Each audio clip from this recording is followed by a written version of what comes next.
Hello, everyone. Welcome to the chat with Illuminessence. We're here today speaking with Leo Johnson, founder and director of Empowerment Squared. He's also the recipient of the Global Citizenship Award provided to him by the City of Hamilton and the recipient of the YMCA Peace Medal Award, which are all exciting achievements. Leo's here to chat with us about all his projects going on so far, and we're really looking forward to this conversation. Welcome, Leo. Thank you for having me. And welcome. Thanks for being here, Leo. Absolutely. I'm looking forward to this chat. Awesome. Welcome.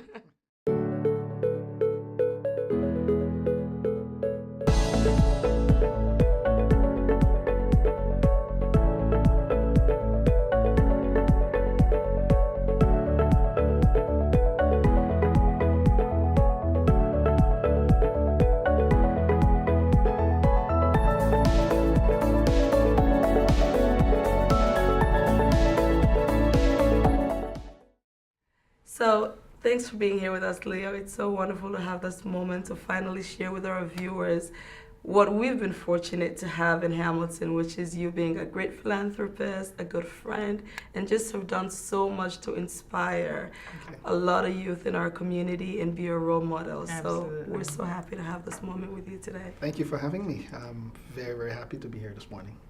It's been a long time coming, I have to say. And you forgot to include businessman. I know, right? Has a lot going Businessman. on in terms of. I think I saw this coming a while ago. I was just waiting for when. So. Oh, man, I know. That's good. Well, we certainly are really happy to have you. And of course, we'd like to hear about what's going on in your life lately. First of all, how you've gotten up to this point. Give us a bit of a background for the viewers who are not very familiar with you yet. Thank you very much. Once again, I get the opportunity to say the story. Perfect. But, Yes, of course. I'm originally from Liberia. Fled Liberia in the late 90s at the height of the Civil War. Ended up in Ivory Coast as a refugee, separated from my family. Lived there for about 4.5 years, and then their war started. So I had to move on to Ghana, where I lived for another 4.5 years as a refugee, and got resettled to Canada in 2006 as a government-sponsored refugee. Fantastic. And life began anew, and I was able to enroll at McMaster University, where I was able to complete my undergraduate degree.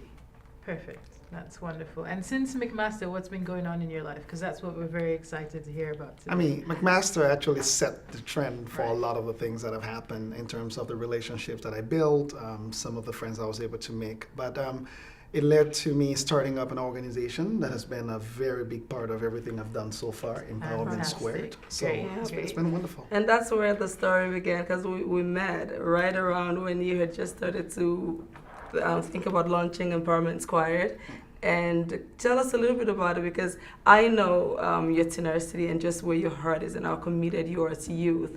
So tell us a little bit about Empowerment Squared and how it's been and what you've achieved so far. I mean, I've often said to a lot of people that it took other people putting their lives on the line for me to survive for those many years. And when I got here, it was very interesting how right away I saw what I could offer compared to what I could take away. Wonderful. So Empowerment Square became a great platform through which we were able to bring together a lot of young people in the city, heavily focusing on academic mentorship and access to sports and recreation, because in my humble opinion, to be able to really get youth and young people to where they should be, education is the long term. Absolutely. So that's been our goal, and at this point we help around 135 young people every year. Wow. Who are often facing a lot of difficulties in high school or about to Great. drop from school. And we also have a big international project, which I'm pretty sure we Wonderful. Well, Yes, talk I'm about- very excited and to hear about that as well. And don't forget to mention the soccer tournament too that Empowerment Square does. I think that's one of my favorite things that you guys do. I The mean, soccer camp. I usually say we have to balance it, right? Work and play. Exactly. So the soccer tournament has been a big opportunity for us to really engage young people who may not think they can make it in the academic world. Great. In 2010, our team got the chance to represent Canada at the Arsenal International Tournament in the UK, where we competed with Fantastic. about 18 countries that were there and came second. Wow. Yeah, That and was so that it was wa- awesome. I remember when you guys went on Amazing, that trip. right. Actually, we were all at HCCI and Yeah. at the time. That is Yeah. wonderful. What a good note Absolutely. to have that information. I didn't realize that. Well, thank you Absolutely. very much, Leo. Yeah, thank you. It's Yeah. been great. Beautiful.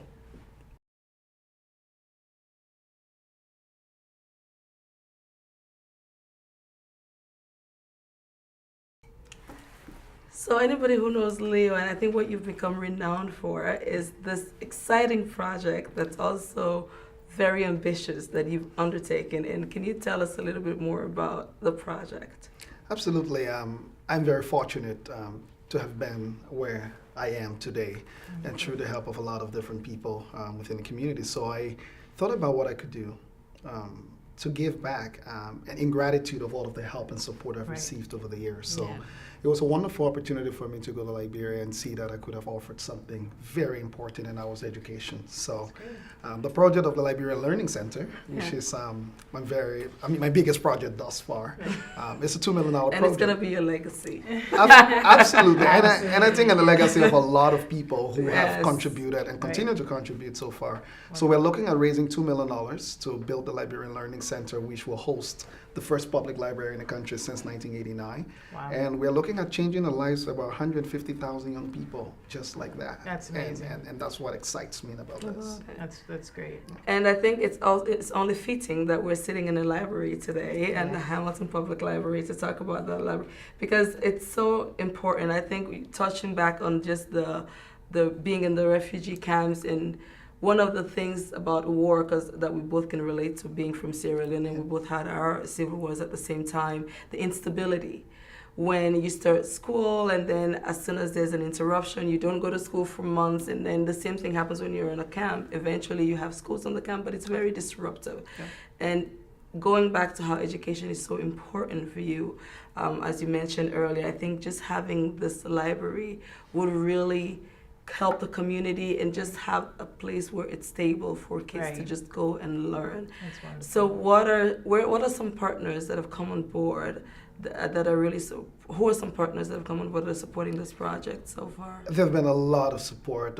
We've been working with McMaster University, the Liberian government. So I mean, like the Rotary Club of Hamilton downtown, the Rotary Club in Liberia actually, and a steering committee locally in Liberia. And I've often said, I know a lot of people have an idea of what a library is in North America, but we're building a learning center which is to actually create an ecosystem, not where we just bring in texts from outside of the country, but where we can incubate local knowledge, where we can incubate social entrepreneurialism and really set young people up for success in their own ecosystem. That's wonderful. Understanding themselves. So I am very excited about this because, in my opinion, the President of the Republic of Liberia herself said it, that this would be a first ever in history of the country. That's so great. I'm really looking forward to it. That's really So wonderful. we're waiting to come support you break ground. I can't wait.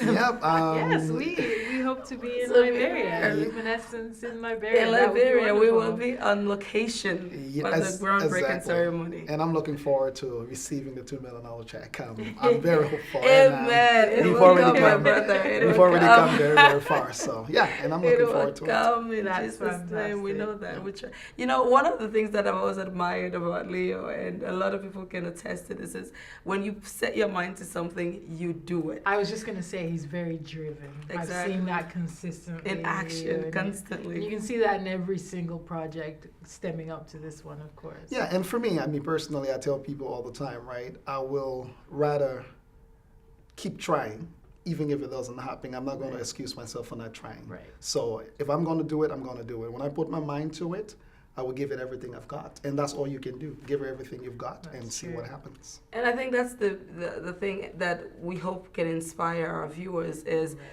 in any circumstance you find yourself, you have two options. You either choose to make a positive out of it or you don't. And what I think is great about your story and why we really feature you as a guy who gets it is you got the fact that you cannot allow adversity or a challenge to deter your focus to try to make a difference in the world. Because you've really done that. Yeah, absolutely not. Like I always tell people, I had a choice to be a victim of my circumstances or to try and be a champion of possibilities. And I choose the other. Absolutely. So I try to be a champion of possibilities whenever I can. That's what makes you a guy who gets it. it. I'm very happy to have you here. Thanks again, Leo. Thank you, everyone.